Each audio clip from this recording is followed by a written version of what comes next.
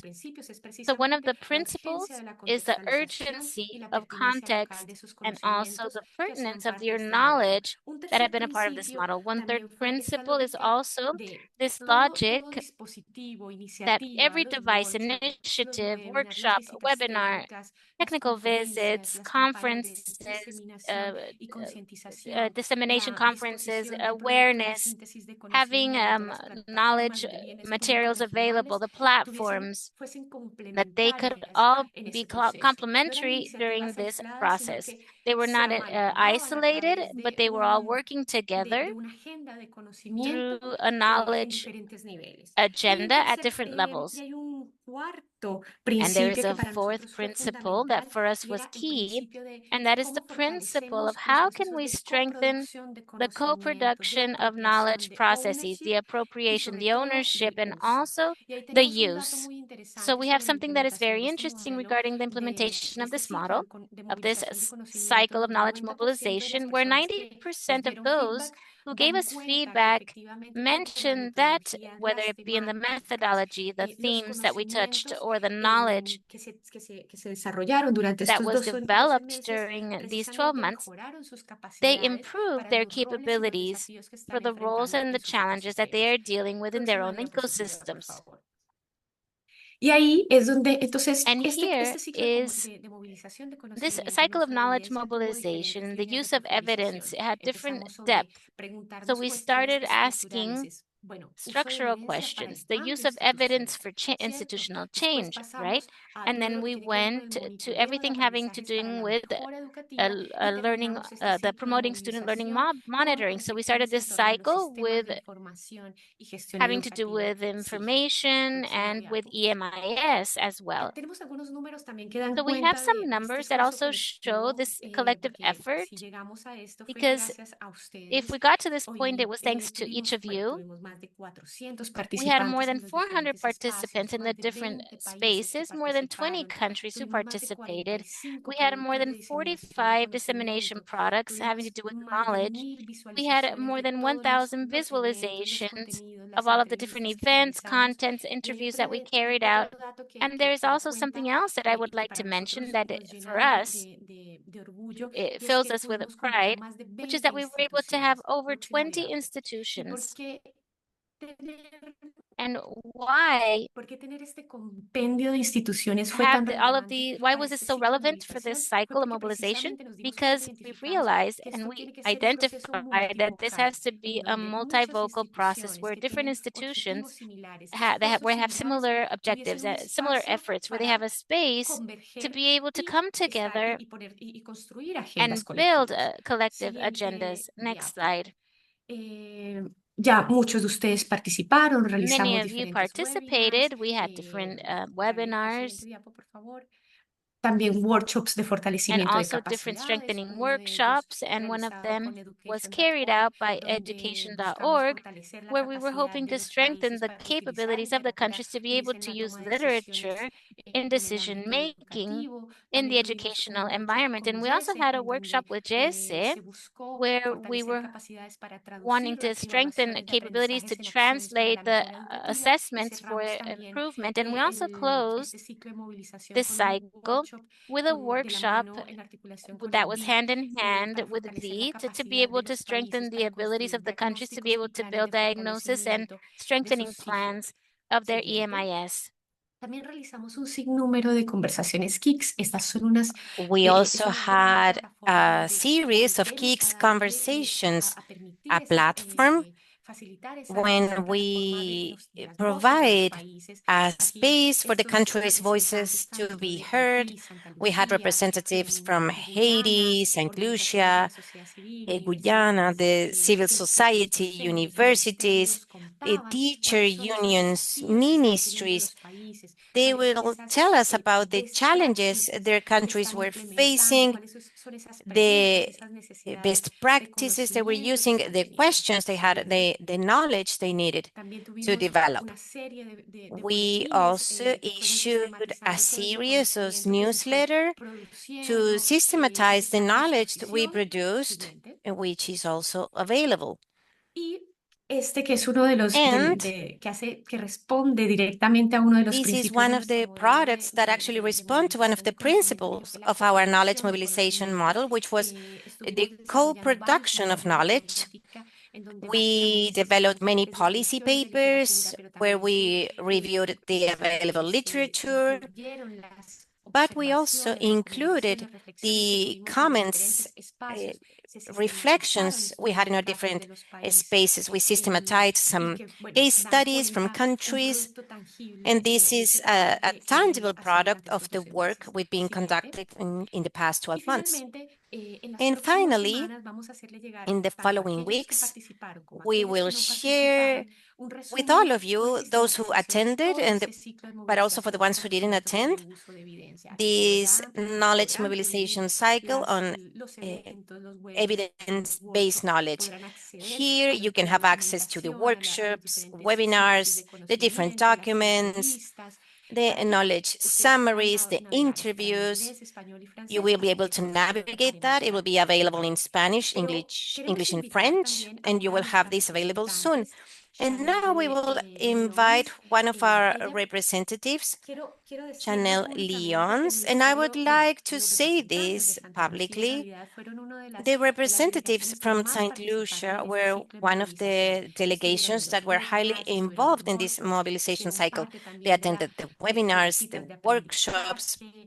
They were also part of the learning visits. They were involved in the systematization of the case studies, of implementing EMIS in their countries. So I think it would be great to hear Chanel talking about their experience, the challenges they saw, and potential. Are you with us?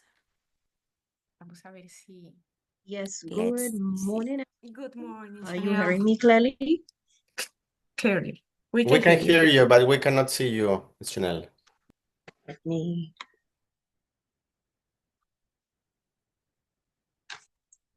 Good morning, Great. Raul. Now we Good can morning, Mar. Good morning, Chanel. Good morning. Yes. Thank you for the opportunity to speak to St. Lucia's experience, noting that, of course, persons who are here with us are very much in tune. For some of us would have actually been part of the previous experiences. And of course, I am happy to recognize that. We would have seen St. Lucia attempting in the early 2000s, perhaps between 2000 2004. An attempt was made to establish an EMIS using Maplewood software. And of course, that attempt eventually fell through for various reasons. Very importantly, there are many lessons that have been, learned along the way when we think of the need to ensure that whatever is established is taken into account and it is receptive, it caters to the needs of the local context. That is a key lesson that would have come through with respect to the Maplewood software, in addition to the high annual licensing cost. When we think of the ease of accessibility, of being able to use the sites at the time, to recognize that the licensing requirements that were in place limited one user. And of course, recognizing what we look forward to seeing come to fruition in St. Lucia, in the OECS, in fact, that's a sustainable ecosystem that is very much established from the ecosystemic approach to allow it to truly be sustainable and very much a part of our everyday life. And it becomes the way of how we live, how we work, how we function. Of course, the Maplewood software, reflecting on the lessons learned, they have been many, recognizing it's very importantly, one of the things that have come through is the need to strengthen, ensure that the policy environment for such an undertaking is very much in place, that a sustainable EMIS, an EMIS that is really established using that ecosystemic approach needs to be anchored in a policy that makes the environment very much conducive for that EMIS. And it was one of the things, recognizing that St. Lucia at the time would have gone as far as being able to creatively identify human resource personnel for operationalizing a EMIS. But in the absence of policy, it really was not, it could not continue, it could not be sustained. And I'm saying, the lessons, more than anything else, fast forwarding, coming out of the Guyana study tour, which happened in December 2023, where that in itself, it pointed out, it's really amazing to see the way member states like Guyana recognizing, of course, they too, from their own previous experiences and those attempts which certainly didn't work out, recognize the need, step one, for strengthening the policy environment. And to that effect, Guyana, for instance, having already produced for itself an education data and EMIS policy, a policy that spells out a master action plan detailing who is responsible for what. That is so important. And I'm saying, given it really, all of these, particularly when thinking of, my experience on that study tour, it really encouraged me to reevaluate my own understanding of what is involved when we talk about establishing an EMIS. We really have to take stock of the considerations. We have to take stock of the requirements if we are going to establish an EMIS that will be sustainable, an EMIS that will be bought into by all stakeholders. And that is extremely important, recognizing that all of this now needs to be anchored in the policy environment that will actually allow and support and propel its operationalization. And so, we recognize, and given that opportunity, as it were, especially reflecting on the previous attempts on St. Lucia's parts, seeing how, the implementation of an EMIS, it's not a fly-by-night affair. It's not an overnight process. And an EMIS cannot, the focus of establishing a sustainable EMIS using the ecosystemic approach, it forces you to think beyond just the software, to think beyond, that kind of, it really, it encourages you to experience that shift in thinking, that shift in mindsets, to recognize how the various considerations need to be carefully catered for. And that has to be done, 360 degrees. There needs to be that comprehensive re-evaluation, that comprehensive, thinking and consideration to the various aspects, the requirements for establishing an EMIS that will actually live and it will actually, deliver with respect to what we want to do.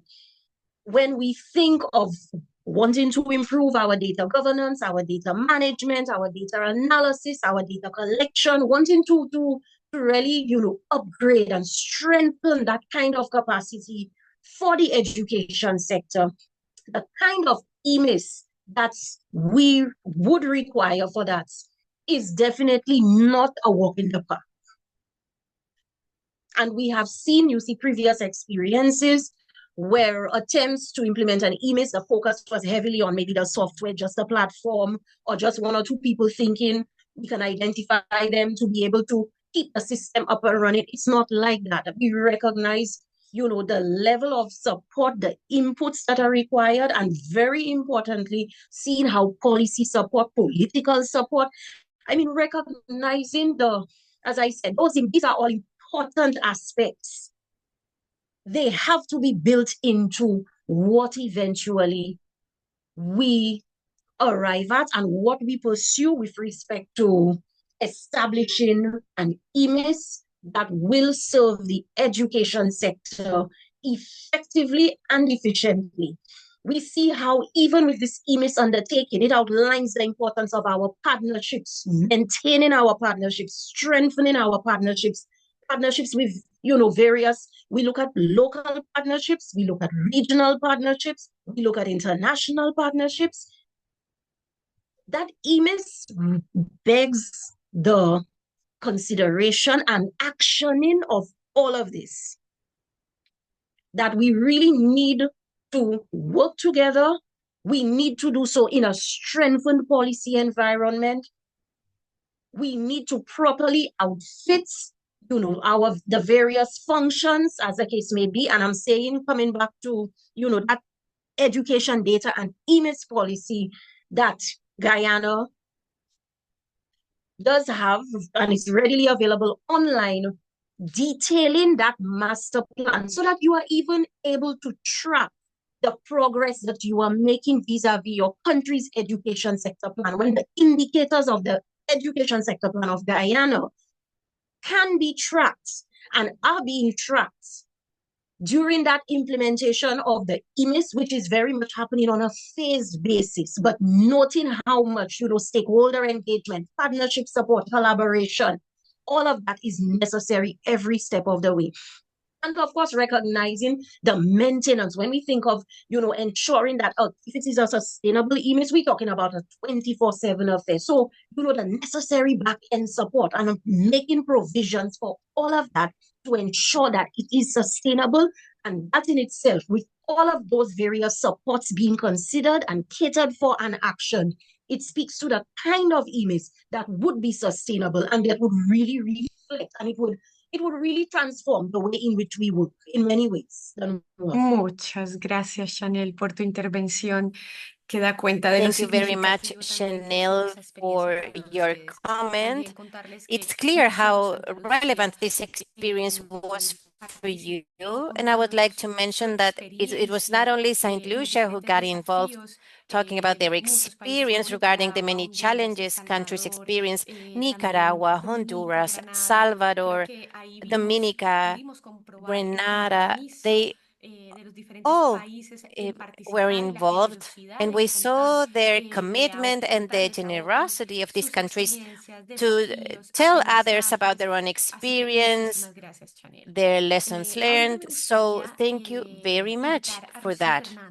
Now I would like to invite Rocio Fernandez, the coordinator of the UWY project, to tell us more about a project that was implemented throughout this year. She's going to talk about the project Strengthening Initial Teacher Education in the Eastern Caribbean, which is a result of a collaboration between the University of the West Indies and SUMA, and is focused on improving future teacher training in our region. So, Rocio, the floor is yours. To see everyone.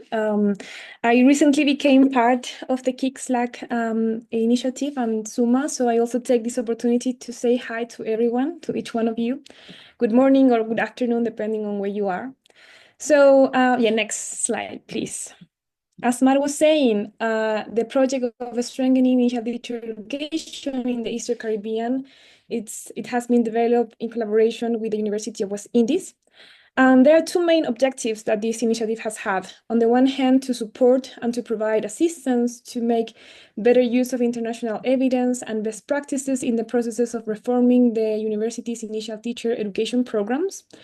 And also to develop an international model of initial teacher education that can be applied in other training institutions in the Global South, but in particular, that can be of high pertinence and be locally contextualized in the Eastern Caribbean.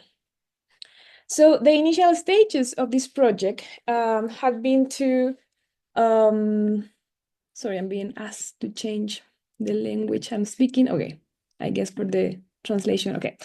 So the initial stages of this project has been to carry out a benchmark and a needs assessment consisting of identifying the characteristic and the needs of the School of Education at the University of West Indies. So during this process, we make use of international references that we studied to serve as an input for the decision-making process in the orientation of the curriculum reform by two complementary studies and the products that we created from this.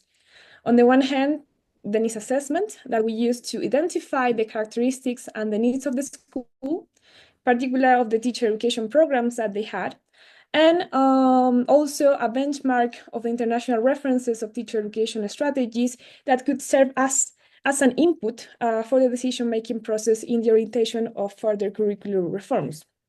So in the case of the needs assessment, what we did was we conducted together with the University of West Indies, and in particular with the Associate Degree of Education and the Bachelor of Education. And the main objective was to identify the strengths and the weaknesses, as well as the demands of the community in the context. So in terms of the methodology, we review the existing surveys and other data collection instruments. And we made use of professional and teacher education standards and frameworks as a guide. So we targeted the population. We consider gathering information from interviews, questionnaires, focus group, from UI actors, particular professors, deans, and college authorities, also school principals, graduates from the teacher education programs, and key officials of the ministries of education of the region. And in relation to the benchmark we carried out, we benchmarked some of the best teacher education programs and teacher education strategies in the world. These were particular, as you can see in the map, maybe you can see, I'm not sure if you can see it enough, but the University of Melbourne, Auckland, the National Institute of Education in Singapore, the Ontario Institute of Education, the University of Turku in Finland. And after these two processes, we carried out several meetings during 2022 with the advisory board of the project. And then this process continued developing towards the actual development of a curriculum proposal. In this process, we partnered with different organizations and with experts that could carry out the different areas and dimensions of the curriculum. Of course, experts from SUMA, also from the University of West Indies, from OX, from University Diego Portales in Chile, from the Instituto Singularidades in Brazil, and other many experts and external researchers. Thank you. So after several workshops and many iterations that we could have with the UI staff and with the advisory board, we created a new proposal curriculum for the Associate Degree in Education program. So this proposal was accompanied by a full syllabus, a detailed program of what this should include in terms of the methodology, the contents, the bibliography that should accompany these programs, and also several reports that could zoom in into the specific areas of the curriculum, such as a handbook for the practicums, also for effective pedagogical practices, recommendations on how to implement or what's the vision on inclusive pedagogies.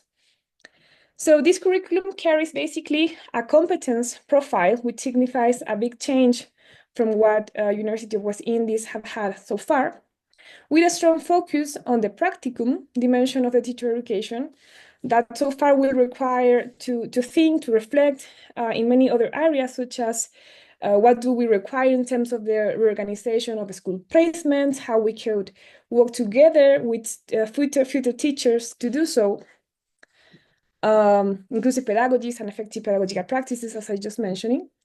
And currently, we are starting the next phase of this process, which consists on the actual implementation of the curriculum. So for this, we're also incorporating